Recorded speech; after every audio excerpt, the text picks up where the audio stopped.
এই সৰু দোকানখনৰ পৰাই মা আৰু মই যেনে তেনে চলি আছিলোঁ। মই এখন দোকানৰ পৰাই সৰুভাগে চলি আছোঁ। ঘৰত এতিয়া অকল মা আৰু মইহে। মাক মই এনেকৈ চলাই এনেকৈ চলি আছোঁ। মোৰ দেউতাও নাই। কেইবছৰমান আগত ভাইটিও ঢুকাল। ঘৰত দুটাই মানুহ, দেউতাও ঢুকালে, তাৰপৰা ভাইটিও এক্সিডেণ্টত ঢুকালে। এতিয়া এই কণমানি দোকানখনৰ পৰাও চোৰে সকলো ভাঙি ছিঙি লৈ গ'ল। এতিয়া এইখন দোকানৰ পৰাই চলি আছিলোঁ। এইখন দোকানো আজি এনেকুৱা হৈছে, মোৰ একদম মনেই বেয়া হৈ থাকিলে।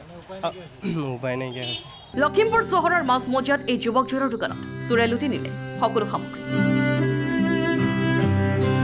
কাষৰ এখন দোকানৰ চিচি কেমেৰাত বন্দী হৈছে যুৱকজনৰ দোকানখনত চোৰটোৱে পুৱা 4:30 বজাত তলা ভঙাৰ দৃশ্য।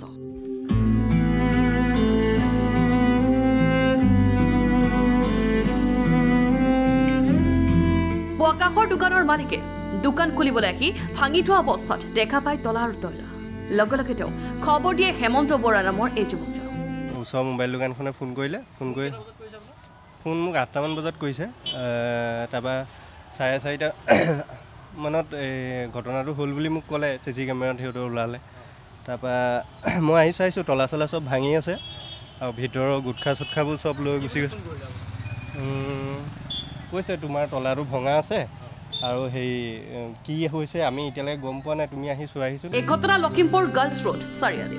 তাৰপৰা আহি মই চালোহি, দেখিছোঁ তলা চলা চব ভঙা। তাৰপৰা ভিতৰত চাওঁ মোৰ গুটখা চুটখা একো নাই, চিগাৰেট টিকেট একো নাই। বেল আছিলে তোমাৰ হেৰি লেডাৰ বেলবোৰ আছিলে, লেডাৰ বেল কোনো এপেকেটো নাই।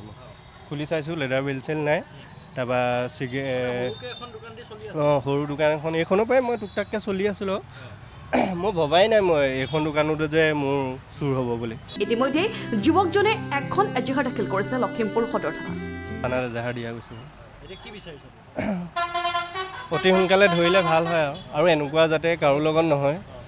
কাৰণ মোৰ ইমান সৰু দোকানখনতে আজি এনেকুৱা এটা ঘটনা ঘটিছে আৰু যে বেলেগ দোকানত নহ'ব তাৰ কোনো মানে নাই।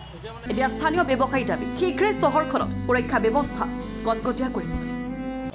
ক'ব গ'লে বৰ দুৰ্ভাগ্যজনক কথাটো, কিয়নো আপোনাৰ টাউনৰ মাজমজিয়াত একদম টাউনৰ হাৰ্টত চুৰ হৈছে।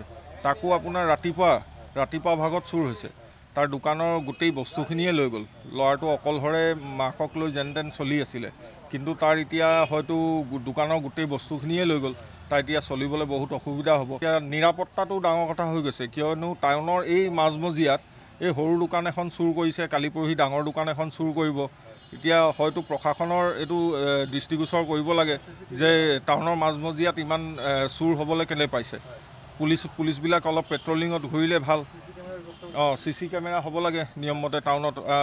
কথাটো শুনিছিলোঁ মাজতে যে চিচি কেমেৰা লগোৱা হ'ব টাউনত, কিন্তু আজিলৈকেতো দেখা পোৱা নাই আমি। Bureau report Lakhimpur today.